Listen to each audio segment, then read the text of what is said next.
here, and today we've got this. This is the WLToys K989. Okay, let's open her up and take a little look inside.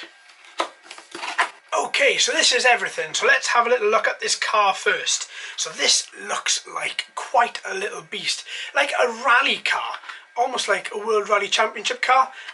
Quite a nice looking, very heavily decaled top to the car.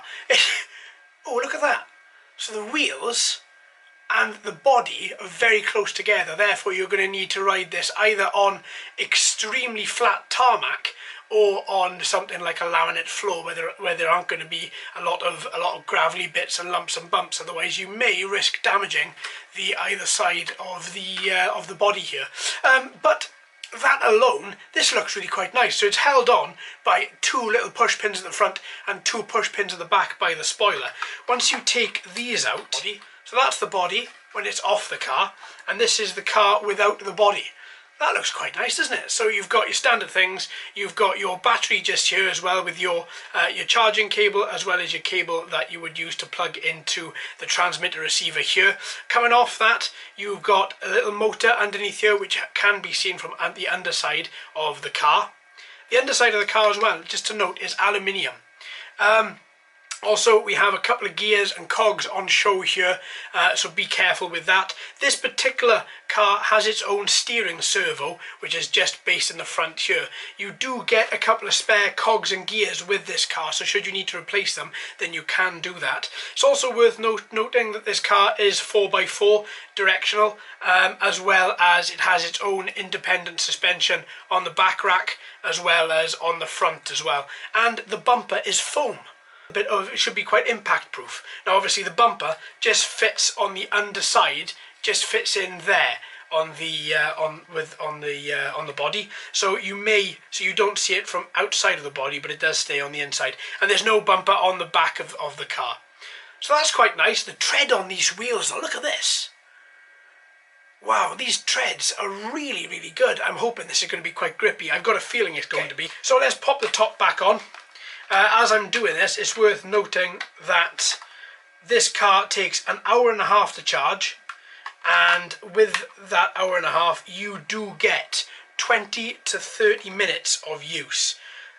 I love cars for that reason. The fact that they charge next to no time, and they give you such a long drive time.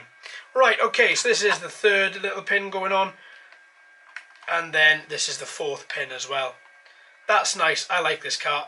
I'm a bit concerned about the body being so close to the wheel, but hopefully that won't be that much of a problem when we take her out. It just looks like it might be.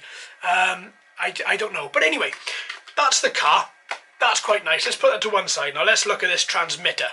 This thing is huge. So it's a standard racing car transmitter shape. We have the steering wheel here with a little bit of foam that allows you just to have a bit of grip as you're turning your car left and right.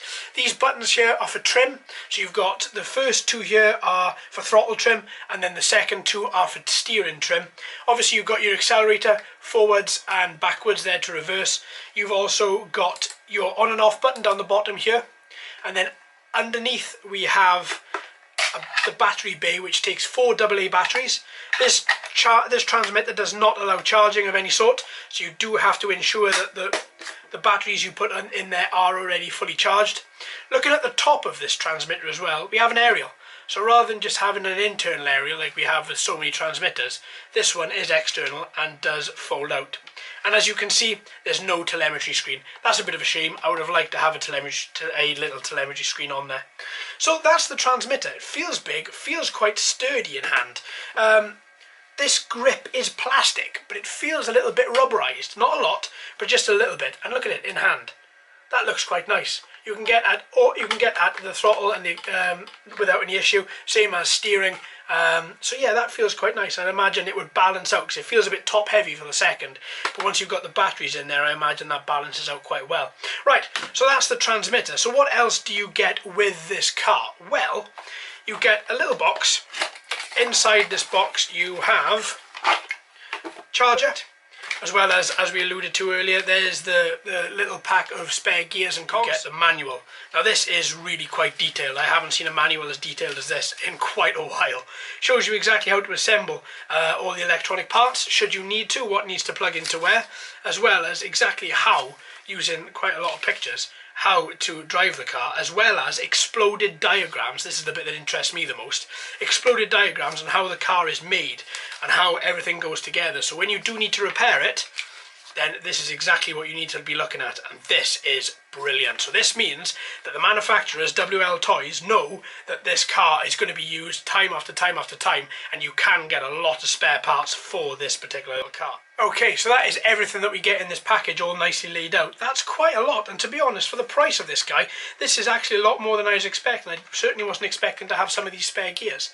So there we are, folks. Thanks ever so much for watching and listening. Please join me in the next couple of days when we're going to be taking this guy out and giving him a proper going over.